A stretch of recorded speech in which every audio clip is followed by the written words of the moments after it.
This is Ray. Ray owns a trencher, a machine that digs long, tidy holes in the ground. Ray loves three things: his mustache, his machine, and being helpful. One Saturday, his neighbor Denny asked to borrow the trencher for a weekend project. Money was mentioned. Hands were shaken. The trencher rolled onto a trailer and disappeared down the road. 3 days later, it came back. Technically, most of it came back.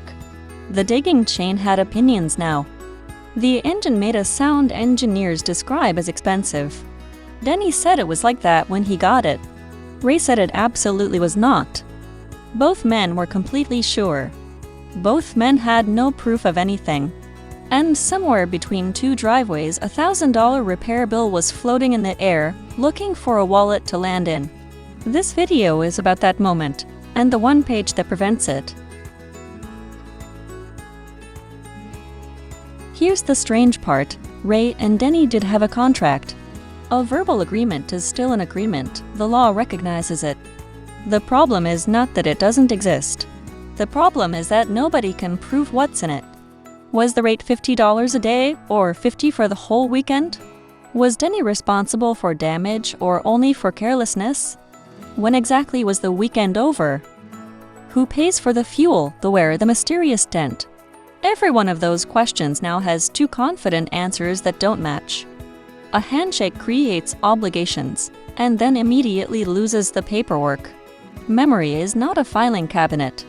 Under stress, it's barely a shoebox.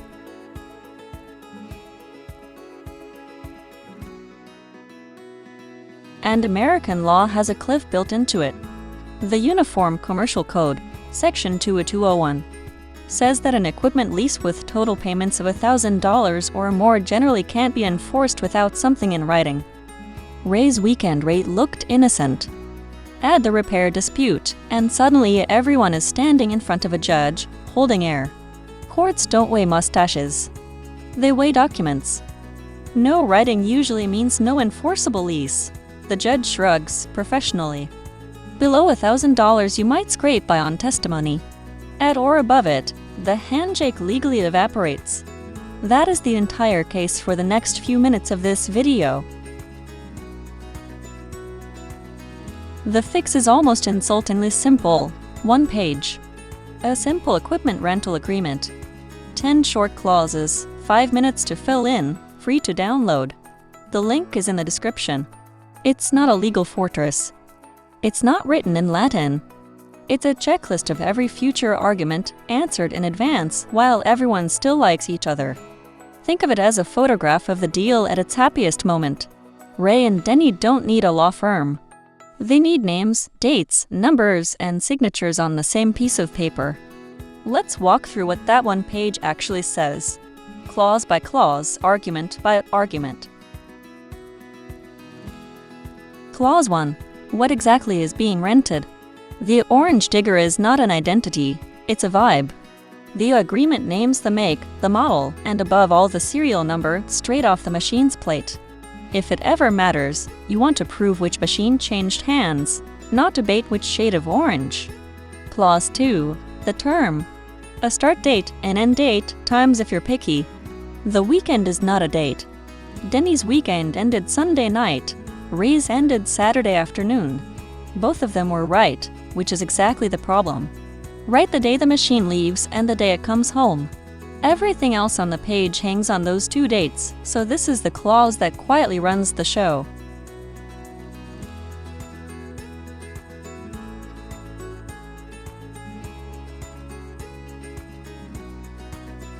Clause 3. The money. The rate. Per day, per week, or flat for the job, plus what happens if the machine comes home late. A small daily late charge, agreed in advance, turns you owe me more from an accusation into arithmetic. Clause 4. The security deposit. Denny hands over a fixed amount up front. Machine comes back fine. The deposit comes back whole. Machine comes back with a new personality.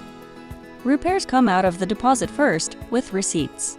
The beauty of a deposit is that the argument happens before the rental, when everyone is calm, instead of after the damage, when nobody is. It converts the worst fight, who pays, into a jar that already answered the question.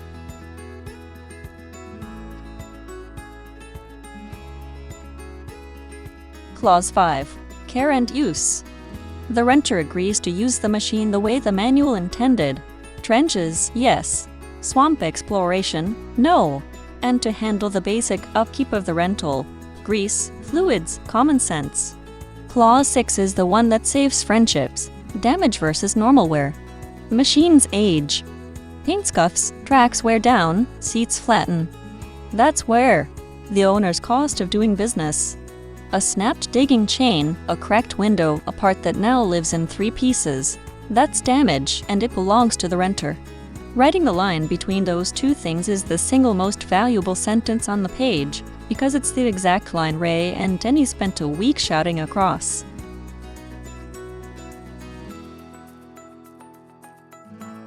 Clause 7. Indemnification.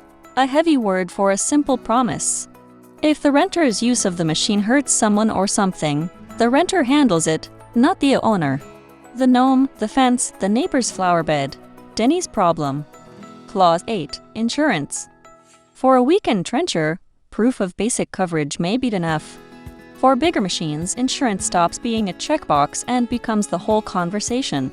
Excavator money is different money. That world gets its own episode. For now, name who is insured, for what, and attach proof to the page. Clause 9. The return. Where the machine comes back, in what condition, with how much fuel, and what happens if it doesn't. Holdover rent means every extra day after the end date bills automatically, at a rate you already agreed on. No phone calls, no speeches. The calendar does the collecting. Clause 10 is the housekeeping, which states law applies, that this page is the entire agreement and that changes only count in writing. 10 clauses. 1 page. Every argument from the first act of this video answered before it starts.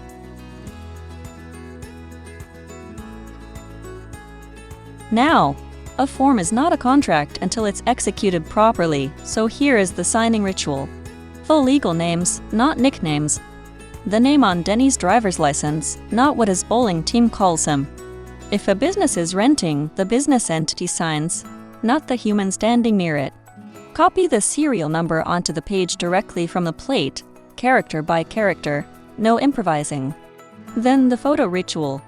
Before the machine moves, both of them walk around it with a phone.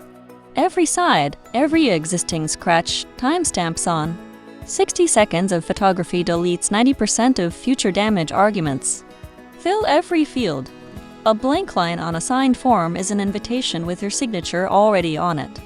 And yes, electronic signatures are fully binding under the federal e-Sign Act. Tapping sign on a phone counts. Each side keeps a complete copy. Same page, same photos, no versions. 2 grown-up footnotes. First, if the rental is for business, equipment rent is typically deductible. Sole proprietors reported on Schedule C, line 20A. Keep the agreement and the receipts together. Second, storage. The signed page, the photos, the receipts. 1 folder, boring and findable. If an accountant ever asks, you hand over 1 folder and look magnificent. The best rental paperwork is paperwork nobody ever needs to look at again. 1 honest disclaimer. 1 page is right-sized for 1 machine, 2 people, and a reasonable weekend. It is not right-sized for everything. $100,000 excavators, cranes, construction fleets. Bigger machines carry bigger rules, and they get their own episode next. Rent-to-own deals, specialty tools, trailers, camera gear, farm equipment. Each has its own trap horse, and this series will open every one of them, 1 video at a time. Think of today's page as the foundation, the 10 questions every rental must answer. The rest of the series is what happens when the machines get bigger, the money gets longer, and the paperwork grows teeth. So, a handshake starts a rental, but only a page finishes one. Name the machine. Date the term. Price the money, box the deposit. Split wear from damage. Point liability at the person holding the controls, ensure what matters, schedule the return, then sign it right. Real names, serial numbers, photos, no blanks. Ray and Denny are fine, by the way. The trencher runs, the fence is mended, and somewhere in a drawer there's a single page making sure it stays that way. The free template is linked below. Next time, the machines get heavier. Bring a bigger page.